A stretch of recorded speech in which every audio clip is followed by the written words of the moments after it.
ಪರಿಷತ್ನಲ್ಲಿ ಹಾಡು ಹಾಡಿ ಸಿಎಂ ಬಗ್ಗೆ ಲೇವಡಿ ಮಾಡಿದ್ದಾರೆ. ಸಮಾಜವಾದ ಅಂತಾರೆ, ಮಜಾವಾದ ಮಾಡ್ತಾರೆ, ಸಂವಿಧಾನ ಅಂತಾರೆ, ಸೈಟ್ ನುಂಗ್ತಾರೆ, ದಲಿತರ ಪರ ಅಂತಾರೆ, ದಲಿತರ ಸೈಟ್ ನುಂಗ್ತಾರೆ, 187 ಕೋಟಿ ಗೋವಿಂದ ಗೋವಿಂದ ಅಂತ ಹಾಡು ಹೇಳಿ ಸರ್ಕಾರದ ವಿರುದ್ಧ ಟೀಕೆ ಮಾಡಲಾಯಿತು. ಬಿಜೆಪಿಯ ಪರಿಷತ್ ಸದಸ್ಯರು ಆಕ್ರೋಶ ವ್ಯಕ್ತಪಡಿಸಿದ್ರು. ಯಡಿಯೂರಪ್ಪ, ಬೊಮ್ಮಾಯಿ, ಬಸವರಾಜ ಬೊಮ್ಮಾಯಿ ಅಂತ ಸಿಎಂ ಘೋಷಣೆ ಕೂಗಿದ್ರು.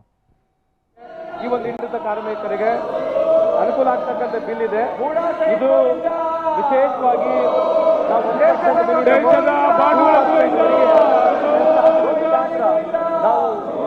ಕಲೆಕ್ಟ್ ಮಾಡಿ ಸರ್ಕಾರದ ಸಹಭಾಗಿತ್ವವಾಗಿ ಈ ಒಂದು ಫಂಡನ್ನ ಮಾಡಿ ಬೋರ್ಡ್ ಮುಖಾಂತರ ಈ ಸುಮಾರು 50,000 ಹೆಚ್ಚಿರ್ತಕ್ಕಂಥ ಈ ಒಂದು ಕಾರ್ಮಿಕರಿಗೆ, ಈ ಒಂದು ಇಂಡಸ್ಟ್ರಿ ಇರ್ತಕ್ಕಂಥ ಎಲ್ಲ ಕಾರ್ಮಿಕರಿಗೆ ವಿಶೇಷವಾಗಿ ಇದರಲ್ಲಿ ಕರ್ನಾಟಕ ನಾಟಕ ಅಕಾಡೆಮಿದವರು ಕೂಡ ಬರ್ತಾರೆ, ಕರ್ನಾಟಕ ಸಂಗೀತ ನೃತ್ಯ ಅಕಾಡೆಮಿದವರು ಕೂಡ ಇರ್ತಾರೆ, ಕರ್ನಾಟಕ ಜಾನಪದ ಅಕಾಡೆಮಿ, ಕರ್ನಾಟಕ ಲಲಿತಕಲಾ ಅಕಾಡೆಮಿ, ಕರ್ನಾಟಕ ಯಕ್ಷಗಾನ ಅಕಾಡೆಮಿ ಹಾಗೂ ಕರ್ನಾಟಕ ಬಯಲಾಟ ಅಕಾಡೆಮಿ ಎಸ್ಟಾಬ್ಲಿಷ್ ಗೌರ್ಮೆಂಟ್, ಅದರ ಜೊತೆಗೆ ಇನ್ನ ಬೇರೆ ಬೇರೆಯವರು ಕೂಡ ಆ್ಯಡ್ ಮಾಡಿ ಈ ಒಂದು ಕ್ಷೇಮಾಭಿವೃದ್ಧಿ ಆಗುತ್ತೆ. ಪ್ರಶ್ನೆ ಏನೆಂದರೆ, ವಿಧಾನಸಭೆಯಿಂದ ಅಂಗೀಕೃತವಾಗಿರುವ ಕರ್ನಾಟಕ ಸಿನಿ ಮತ್ತು ಸಾಂಸ್ಕೃತಿಕ ಕಾರ್ಯಕರ್ತರ ವಿಧೇಯಕ 24ನ್ನು ಪರಿಶೀಲಿಸುತ್ತೇನೆ.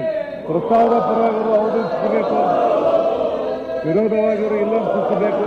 ಪ್ರಸ್ತಾವವನ್ನು ಪರವಾಗಿ ಭಾವಿಸುತ್ತೇನೆ, ಪ್ರಸ್ತಾವವನ್ನು ಭಾವಿಸುತ್ತೇನೆ, ಪ್ರಸ್ತಾವವನ್ನು ಪರವಾಗಿದೆ, ಪ್ರಸ್ತಾವವನ್ನು ಪರವಾಗಿದೆ, ಪ್ರಸ್ತಾವ ಅಂಗೀಕಾರವಾಗಿದೆ.